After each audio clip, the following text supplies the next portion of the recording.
Preparation ஓடிட்டு இருக்கு. உருளைக்கிழங்கு உப்பேரி நான் தான் பண்ணிகிட்டு இருக்கேன். சித்தி வந்துட்டு மாவேலி ஸ்டோரா என்ன அங்கே போயிருக்காங்க. நாளைக்கு என் ஹஸ்பண்டோட பிறந்த நாள். ஸோ வந்துட்டு கொஞ்சம் திங்ஸ்லாம் பாயசம்லாம் வச்சு எல்லாருக்கும் ஷேர் பண்ணலாம், ஃபேமிலியோடு இருக்கும் இல்லையா.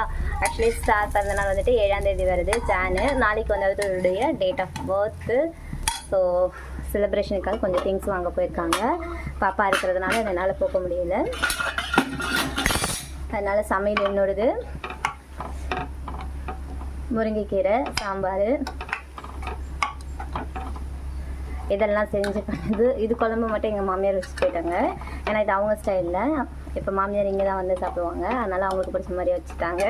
அவங்களுக்கு அவங்க கையால் சமைச்சு சாப்பிட்டா தான் அவங்களுக்கு இன்பம். அதனால் அவங்களோடது. இது வந்து என்னோடய டிபார்ட்மெண்ட்டு. உருளைக்கிழங்கு இது நம்ம தோட்டத்துலேயே வந்துட்டு பறிச்சுட்டு வந்தேன். நான் அதை ஒரு வீடியோ எடுத்து உங்களுக்கு சென்ட் பண்ணுறேன்.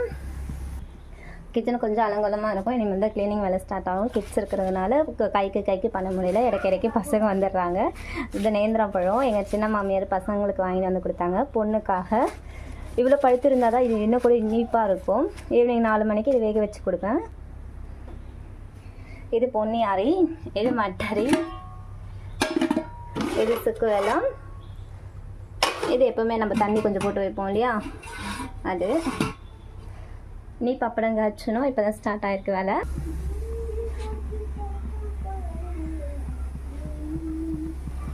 அப்படியே இதெல்லாம் மூடி வச்சுருவோம். தீபாவளிக்கு வந்துருந்தாங்க வீட்டுக்கு. ஸோ ரெகுலராக பார்க்குறவங்களுக்கு தெரியும், எங்கள் சித்திங்க வீடியோ தீபாவளி செலிப்ரேஷனுக்கு வந்திருந்தாங்க.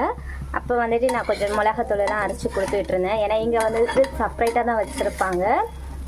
தனியாக மிளகா தனியானிட்டு நான் எல்லாமே போட்டு மிக்சராக அரைச்சி வைப்பேன். அது கொஞ்சம் கொடுத்து விட்டுருந்தேன். அது இங்கே இருந்துச்சு. அது இப்போ எனக்கே யூஸ் ஆகுது. கரைக்குழம்பு எல்லாத்துக்கும் இப்போ இதே தான் நாங்கள் எடுத்துகிட்டு இருக்கோம்.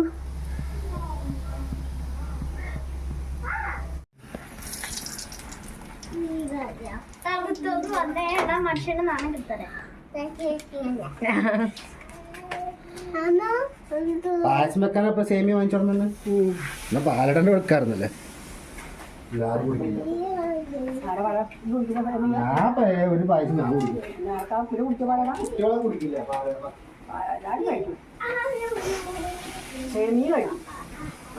സേമിയ എല്ലാവരും കഴിക്കും.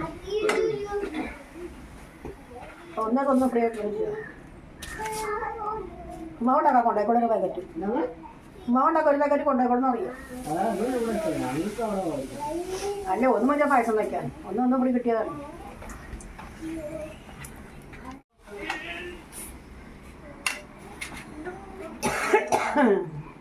കഴിഞ്ഞോ? ഉരുളക്കിഴങ്ങ് ഉപ്പേരി വെച്ചു മേമ. ഞാനാണ്. ആ അവിടെ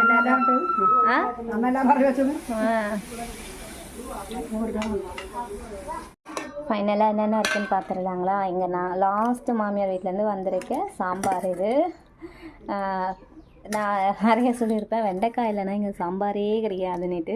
ஸோ வெண்டைக்காய், இது ஏதாவது காயாக இருக்கும், பப்பாயா இந்த மாதிரி ஏதாவது காய். நான் உருளைக்கிழங்கு நினைப்பேன், பட் அவங்க வேறு ஏதாவது காய் போட்டு வச்சுருப்பாங்க, நோஸ் கட் பண்ணிடுவாங்க. ஸோ அதனால் இது வெண்டைக்காய் மட்டும் கன்ஃபர்மேஷன். வெண்டைக்காய் போட்டு ஒரு சாம்பார்.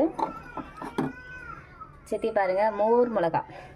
வீட்டில் அங்கே நான் காய வச்சுட்டு இருந்ததெல்லாம் காமிச்சேன் இல்லைங்களா, அதுதான் இது. ஸோ உப்பேரி, பொன்னியாரி, மட்டரி, அதாவது சாதம், மட்டரிசி சாதம், சுக்குலரி, குடிக்கிற தண்ணி.